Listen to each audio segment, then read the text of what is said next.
하나님의 말씀 히브리서 5장 11절부터 14절까지 같이 읽겠습니다. 시작. 멜기세덱에 관하여는 우리가 할 말이 많으나 너희가 듣는 것이 둔함으로 설명하기 어려우니라. 때가 오래되었으므로 너희가 마땅히 선생이 되었을 터인데 너희가 다시 하나님의 말씀의 초보에 대하여 누구에게서 가르침을 받아야 할 처지이니 단단한 음식은 못 먹고 젖이나 먹어야 할 자가 되었도다. 이는 젖을 먹는 자마다 어린아이니 의의 말씀을 경험하지 못한 자요 단단한 음식은 장성한 자의 것이니 그들은 지각을 사용함으로 연단을 받아 선악을 분별하는 자들이니라. 아멘. 오늘 말씀은 내 신앙의 현주소라는 제목으로 보겠습니다. 내 신앙의 현주소. 우리는 초등학교, 제가 다닐 때는 국민학교였었죠. 지금 이제 초등학교라고 이름 하지만 초등학교 때부터 교육을 쭉 받아옵니다. 이제 그 전부터 받기도 하죠. 지금은 이제 뭐 거의 보편화돼서 유치원 때부터 교육을 받고 그러는데, 그래서 뭐 4살, 5살 때부터 계속 교육을 받아옵니다. 그래서 우리 초등 교육부터 해갖고 쭉 따지면 초등 6년, 중고등 6년 해서 기본으로 12년입니다. 그리고 대학 4년까지 하면 16년. 엄청난 세월을 교육을 받아오죠. 그리고 유치원까지 하면은 거의 대학원까지 하면 20년 넘게 이제 교육을 받습니다. 그런데 초등학생들이 교육을 받을 때 같이 이제 뭐 중학생도 있고 고등학생도 있지만 또 대학생도 있지만 초등학생이 고등학생의 그 학문을 이해할 수 없어요. 공부하는 것을 이해하지 못합니다. 왜 그렇습니까? 배우지 못했기 때문에, 그 과정을 겪지 않았기 때문에 모르죠. 그런데 고등학생이 이 초등학생의 학문을 보면 우습게 봅니다. 왜 그렇습니까? 다 겪어봤기 때문이죠. 다 그것을 경험했고 지나온 그런 과정들이 있기 때문에, 알기 때문에 우습게 보는 거죠. 그래서 이런 과정들이 다 가능한 것은 고등학생이나 대학생이 초등학생의 그 배우는 것들을 다 보고 우습게 여기는 것은 이미 다 겪었기 때문에 그렇습니다. 그 과정을 경험해 왔기 때문에, 그리고 그걸 겪으면서 자신들도 어느 정도 성장했고 지식적으로도 많이 알고 있기 때문에 그렇습니다. 이런 그 성장 발전 과정들이 있는데, 이런 것들은 비단 이 정규 교육을 통해서만 이루어지는 건 아닙니다. 사회 전반에 걸쳐서 모든 곳에서 다 이루어지지요. 우리 회사, 직장 다니면 회사에 신임이 들어오죠. 신임이 들어오면 처음엔 아무것도 몰라서 이제 선배들에게 많이 배웁니다. 이것저것 이제 처음에 좌충우돌하면서 또 실수하기도 하고 그러면서 이제 하나 둘 배워갑니다. 그리고 세월이 흐르면 그 신임이 다시 이제 경력자가 되어서 또 다른 새로운 신임이 들어오면 가르쳐주고 그렇습니다. 이것은 비단 우리 일반 사회뿐 아니라 군대도 마찬가지죠. 어디든 다 마찬가지고 가정도 또 마찬가지입니다. 사회 속에 이제 가정이 있고 그러는데 이 가정이 가장 기본이죠, 사실은. 이 가정도 새로운 것들을 배워나가고 익히고 그렇습니다. 그리고 부모님으로부터 뭔가를 또 배워나갑니다. 자, 우리가 결혼해서 이제 아이를 낳고 또 키우게 되는데, 그러면서 아이는 부모의 돌봄을 통해서 성장을 하게 됩니다. 처음에 이제 낳고 나면 진짜 주먹만 해요. 그러죠? 네. 이만큼? 팔꿈치 정도 되는? 네. 진짜 주먹만 해요. 가지고 굉장히 작습니다. 그런데 그 아이가 이제 젖을 먹기 시작하면서 몸이 불어나요. 크고 아기 때도 금방 크더라고요. 그러면서 이제 말한다고 조금 옹알이 하기 시작하면 부모님은 그냥 좋아서 죽어요. 와, 애가 말을 한다고 옹알옹알 하면은 이제 그때부터 막 엄마 아빠는 그 아이 옆에서 말을 가르치느라고 정신이 없습니다. 옹알이를 하죠. 또 좀 있으면 이제 뒤집기도 하죠. 그러면 와, 얘가 또 뒤집기도 한다고 이제 천하장사가 된 것 같이 그렇게 아주 기뻐합니다. 그러다 이제 또 무릎으로 또 기지요. 기고 걷고 또 뛰어다니고 그렇습니다. 그 과정에서 처음에는 젖을 먹습니다. 아기 때는 젖을 먹지만 좀 지나면 밥을 먹기 시작하죠. 그리고 고기도 먹고 채소도 먹고 단단한 식물들도 먹고 그렇습니다. 그래서 계속적으로 그렇게 애가 이제 커 나가는 거죠. 그런데 이런 것들이 정상적인 과정인데 만약 애가 이런 과정을 거부를 하고 나는 안 클 거야 라고 하면서 계속적으로 어린아이 상태로 머물러 있다면 어떻게 될까요? 젖을 먹기는 먹는데 크지는 않고 계속 젖만 먹는, 밥을 먹어야 되는데 또 계속 젖만 먹는 아이. 아마 그 부모는 심장이 벌렁벌렁 할 거예요. 억장이 무너질 겁니다. 이런 일은 거의 없죠. 거의 없어요. 아주 희귀병, 난치병을 앓고 있는 그런 사람 외에는 거의 없습니다. 대부분은 다 젖을 먹고 밥을 먹고 성장을 하고 그렇게 커 나가게 돼 있습니다. 그러니까 이런 성장하지 않는 아이는 아주 희귀한 일이고 영화에서나 있을 법한 그런 일이죠. 그런데 이런 일들이 이런 희귀한 일들이 교회에서는 너무나 자주 빈번하게 일어난다는 겁니다. 너무나 흔하게 일어나요. 수개월 또는 수년, 수십 년을 교회를 다니고 신앙생활 하는데 믿음이 성장하지 않습니다. 처음 교회 왔던 그 단계 거의 그대로 머물러 있어요. 주는 젖만 먹고 성장하지 않습니다. 밥을 먹어야 되는데 밥도 먹지 않고 변하지 않습니다. 오늘 본문 12절 한번 보시기 바랍니다. 오늘 본문 12절. 자, 12절에 보면 같이 읽겠습니다. 시작. 때가 오래되었으므로 너희가 마땅히 선생이 되었을 터인데 너희가 다시 하나님의 말씀의 초보에 대하여 누구에게서 가르침을 받아야 할 처지이니 단단한 음식은 못 먹고 젖이나 먹어야 할 자가 되었도다.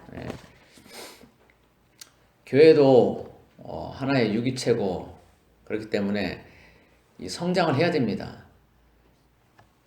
교회에 오랫동안 다니면 오래 다닌 만큼 경력이 있는 만큼 성장을 하는 게 맞습니다. 세월이 지나면 배우고 익히고 그래서 성장하는 게 맞는데 또 그래서 다른 사람들을 가르치고 이끌어주는 것이 맞습니다. 그런데 수년, 수십 년이 지나도 늘 그 자리에 머물러 있어서 다른 사람을 가르치기는커녕 오히려 다른 사람들로부터 하나님의 말씀의 그 초보에 대해서 가르침을 받아야 할 처지에 있는 사람들이 너무나 많습니다. 교회에 너무나 이 일들이 너무나 많이 일어나고 있어요. 이런 사람들은 주일 오전 예배는 마지못해 참석합니다. 그리고 주일 오후나 오후 예배 또는 수요 예배, 금요 예배는 아예 참석 안 하는 것이 당연한 것으로 그렇게 생각을 합니다. 예배가 재미없게 느껴지고 예배에 참석하는 것을 마치 자신의 시간을 빼앗기는 것처럼 생각하기 때문입니다. 예배는 재미로 드리는 것이 아닙니다. 사람이 마땅히 할 본분이 예배입니다. 자신의 창조주를 기억하고 그분께 피조물로서의 경배를 드리는 것이 예배입니다. 예배를 사모하지 않고 등하시하게 되는 이유는 여러 가지가 있는데 한마디로 창조주 하나님을 사랑하지 않기 때문에 그렇습니다.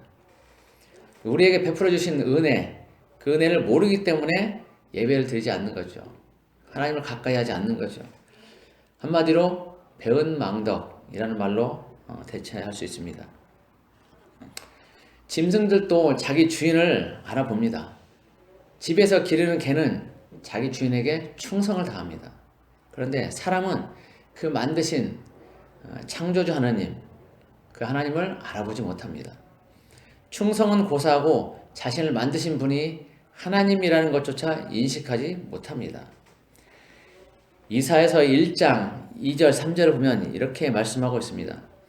하늘이여 들으라, 땅이여 귀를 기울이라. 여호와께서 말씀하시기를 내가 자식을 양육하였거늘 그들이 나를 거역하였도다. 소는 그 임자를 알고 나귀는 그 주인의 구유를 알건만은 이스라엘은 알지 못하고 나의 백성은 깨닫지 못하는도다. 자, 우리 옛날 어른들이 가끔 하시는 말씀이 있어요. 머리 검은 짐승은 거두지 말라고. 머리 검은 짐승, 즉 사람은 배신을 잘 한다는 말입니다. 그 사람이 힘들고 어려워서 물심양면으로 내 일처럼 그렇게 도와주고 세워주었어도 그렇게 해서 잘 되면 도와준 그 은혜를 금방 잊어버리고 언제 그랬냐는 듯이 모른 채 한다는 것입니다. 물론 다 그런 것은 아니죠. 하나님은 사람을 하나님의 형상과 모양대로 만드셨습니다. 그리고 날마다 그 사람들에게 자연의 모든 것들을 주시고 은혜를 베풀고 심지어 하나님의 아들을 내 대신 십자가에서 죽게 할 정도로 사람을 사랑하고 은혜를 베풉니다. 그렇지만 사람은 거기에 반응하지 않습니다. 예수님이 내 대신 십자가에 죽으셨다는 것은 그런 것을 자신과는 아무런 상관이 없는 그런 일처럼 생각을 합니다.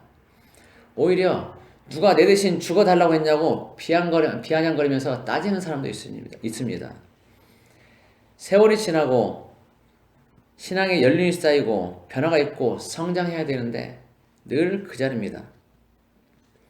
이들을 바라보는 아버지 하나님의 마음은 어떠실까요?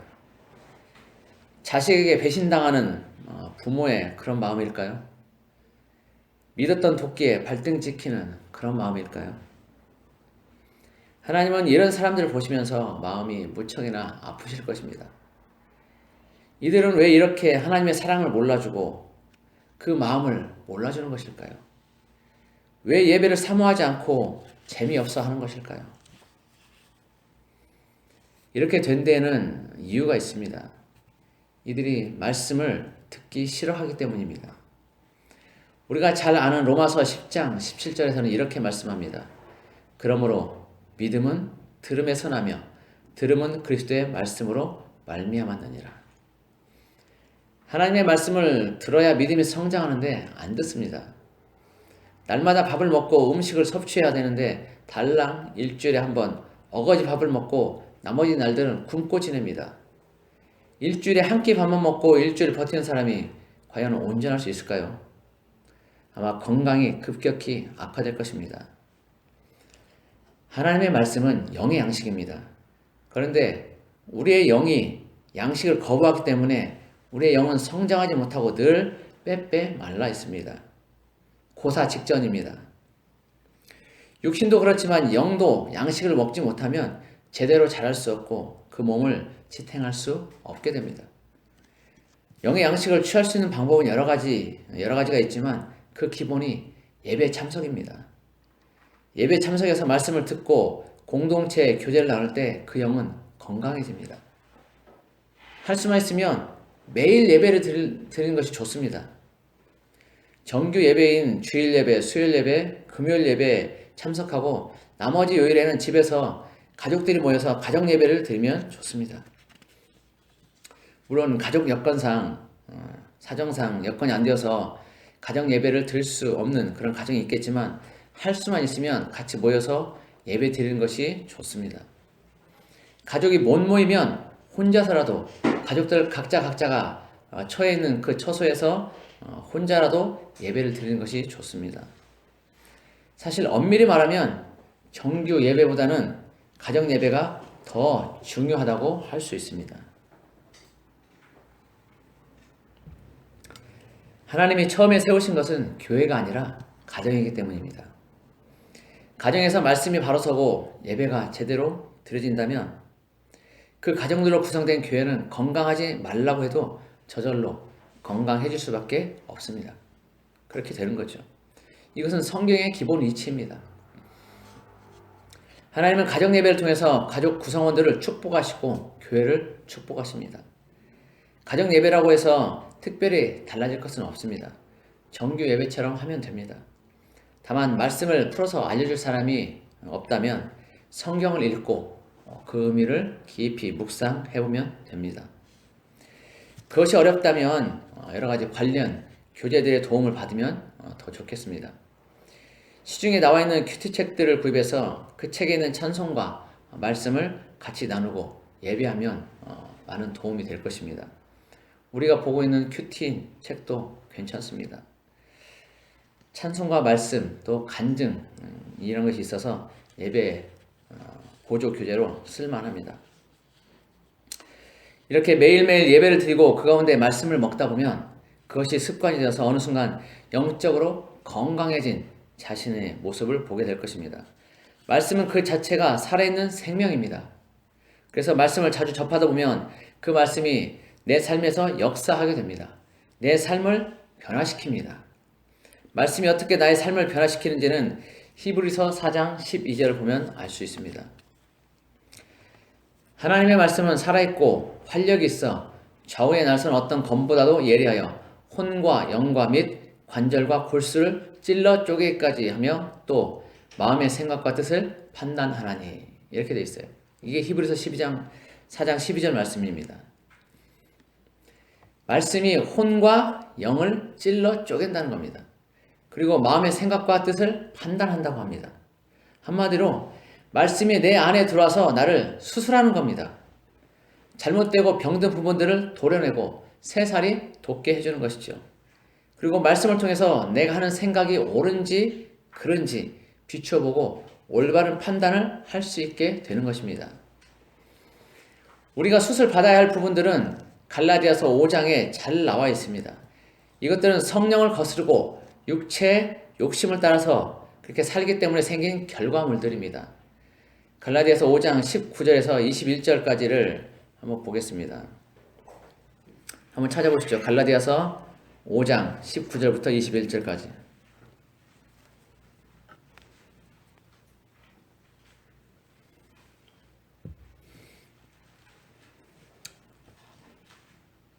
갈라디아서 5장 19절부터 21절까지 같이 읽겠습니다. 시작. 육체의 일은 분명하니 곧 음행과 더러운 것과 호색과 우상숭배와 주술과 원수 맺는 것과 분쟁과 시기와 분냄과 당짓는 것과 분열함과 이단과 투기와 술취함과 방탕함과 또 그와 같은 것들이라. 전에 너희에게 경계한 것 같이 경계하노니 이런 일을 하는 자들은 하나님의 나라를 유업으로 받지 못할 것이요. 자, 이것들 중에서 나에게 해당되는 것이 무엇이 있나를 한번 보시기 바랍니다. 어떤 분들은 아예 해당되지 않는 분들도 있을지도 모르겠어요. 그러나 저 자신도 보면 해당되는 것이 있어요. 맞습니다. 그래서 무엇이 나에게 해당되는지를 쭉 보고 그것들을 말씀으로 도려내야 합니다. 고름은 살이 될 수 없다는 말이 있습니다. 도려낼 것은 도려내야 몸이 건강해지는 것입니다. 말씀이 칼이 되어서 내 삶을 수술할 때 내 삶은 하나님 앞에서 보다 더 건강해지는 것입니다. 이렇게 내 삶을 변화시키는 말씀을 먹는 일은 다른 사람의 도움을 받아서 할 수도 있지만 결국 최종적으로는 내 스스로가 해야만 합니다. 아이를 낳아서 키울 때 아기 때는 부모가 젖을 주고 밥을 떠먹여 주지만 어느 정도 커서 혼자 숟가락질을 할 수 있을 때에는 더 이상 부모가 떠먹여 주지 않습니다. 스스로 떠먹고 찾아 먹습니다. 그게 당연하고 정상적인 그런 일이지요. 자연스러운 일이죠. 이제 막 교회에 출석한 사람이 있다면 모르겠지만 교회를 오랫동안 수년간 다녔다면 이제는 스스로 말씀을 먹는 습관을 들여야 할 것입니다. 매일매일의 삶 속에서 말씀을 보고 묵상하는 일이 습관이 되도록 해야 할 것입니다.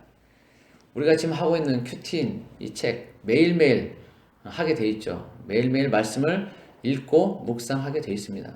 그래서 그 말씀을 매일 읽고 묵상하면서 내 삶에 어떻게 적용할지를 고민해야 돼요. 날마다. 그냥 간단하게 읽고 나는 이렇게 하겠다라고 하고 넘어가 버리면 아무 삶의 변화가 없어요. 그 말씀을 정말 그 말씀 가지고 내가 내 삶을 어떻게 변화시켜야 될지를 고민해야 됩니다. 그래서 구체적으로 적용할 부분들을 찾아내서 해야 됩니다. 그냥 막연하게 하나님을 사랑해야 되겠다, 말씀을 읽어야 되겠다 이렇게 해서는 안 된다는 겁니다. 어떻게 사랑할 것인지, 어떻게 말씀을 읽을 것인지, 분량도 정하고 기도는 또 어떻게 할 것인지, 다른 사람 섬기고 사랑하는 건 어떻게 할 것인지 그런 것들을 구체적으로 정해서 해야 된다는 거죠. 그래야만 내 삶이 변한다는 겁니다. 그렇게 하지 않으면 물론 말씀을 보고 묵상하니까 유익은 있습니다. 그러나 자칫 잘못하면 머리만 커지는 가분수가 될 수가 있어요. 지식만 늘어나고 다른 사람을 판단하는 그런 사람이 될 수 있습니다. 아주 교만해질 수가 있어요. 그래서 조심해야 되고 반드시 말씀에 대해서 묵상했으면 적용을 하고 그것을 다시 뒤돌아봐야 돼요. 다음날 묵상할 때는 그 전날 내가 적용하기로 했던 것들이 실천이 되었나 확인을 해야 됩니다. 확인. 그렇게 해야 내 삶이 변하는 거예요. 그렇지 않으면 좀처럼 변하지가 않습니다. 그래서 매일매일 그 교제를 통해서라도 말씀을 매일 먹고 묵상하고 기도하는 그런 일들이 필요합니다. 자녀가 잘 먹어서 잘 커갈 때 부모의 마음은 더없이 기쁘고 행복하고 좋습니다. 부모가 먹여주지 않아도 자녀가 스스로 음식을 찾아 먹고 건강해지면 부모의 마음은 뿌듯합니다. 이제는 아이가 아니라 다 컸다고 생각되기 때문입니다. 키운 보람을 느끼지요. 우리 집의 막내가 그렇습니다. 큰애도 그렇지만 큰애는 이제 떠나 있으니까 같이 안 있으니까 뭐 지가 알아서 또 먹고 있겠지만 우리 집 막내는 이제 다 커가지고 엄마 아빠가 집에 없어도 알아서 다 챙겨 먹고 그렇습니다. 다 컸다는 거죠. 어린아이 상태에 있는 게 아니라 이제는 장성해서 어른이 되었다는 겁니다. 스스로 이제 다 알아서 챙겨 먹고 그렇습니다. 그런 걸 보면서 키운 보람을 느끼는 거죠. 저는 이런 부모의 마음을 우리 모두에게서 느껴보고 싶습니다. 우리 모든 성도들에게서 이런 마음을 느껴보고 싶습니다. 모든 성도가 스스로 알아서 말씀을 읽고 기도도 하고 섬기기도 하고 사랑하는 그런 모습을 보고 싶습니다. 스스로 잘 해나가는 성도도 있지만 아직까지는 그렇지 못한 그런 성도들도 있어서 온전하지는 못하지만 우리 모두가 장성한 어른이 되어서 단단한 식물을 먹는 그날이 올 것을 기대합니다. 부디 말씀과 예배를 사모함으로 젖을 먹는 어린아이의 단계를 벗어나서 고기도 먹고 단단한 식물도 먹는 장성한 자의 신앙을 갖는 우리 모두가 되기를 예수 그리스도 이름으로 축복합니다. 기도하겠습니다. 고마우신 하나님 아버지 감사합니다. 우리가 수년간 수십 년간 교회를 다니지만 성장하지 못한 사람이 있는 것도 봅니다. 그리고 얼마 되지 않았지만 급격하게 또 성장하는 그런 모습도 봅니다. 하나님, 우리가 어린아이의 상태로 머물러 있다면 하나님의 마음은 무척 쓰리고 아플 것입니다. 안타까울 것입니다. 우리가 하나님의 마음을 알기 원합니다. 우리가 육신의 부모의 마음을 알아주듯이 또 하나님의 마음을 알아주길 원합니다. 매일매일 말씀을 먹고 기도하면서 숨을 쉬면서 우리의 영이 자라나기를 원합니다. 우리의 영이 튼튼하게 자라날 때 하나님은 무척 기뻐하실 것으로 봅니다. 우리가 하나님의 마음을 알아주는 그런 자녀들이 되기를 원합니다. 날마다 말씀을 먹고 묵상하고 삶이 변화되는 기도함으로 호흡하며 나아가는 우리 모두가 되기를 원합니다. 우리 모두가 그렇게 될 것을 믿음으로 바라봅니다. 곧 그날이 가까이 옴을 믿음으로 바라봅니다. 주님께서 우리 모두에게 그런 은혜를 베풀어 주실 것을 믿고 감사와 찬송을 올려드립니다. 오늘 또 함께 하신 주님을 찬양합니다. 감사하며 예수 그리스도 이름으로 기도드립니다. 아멘.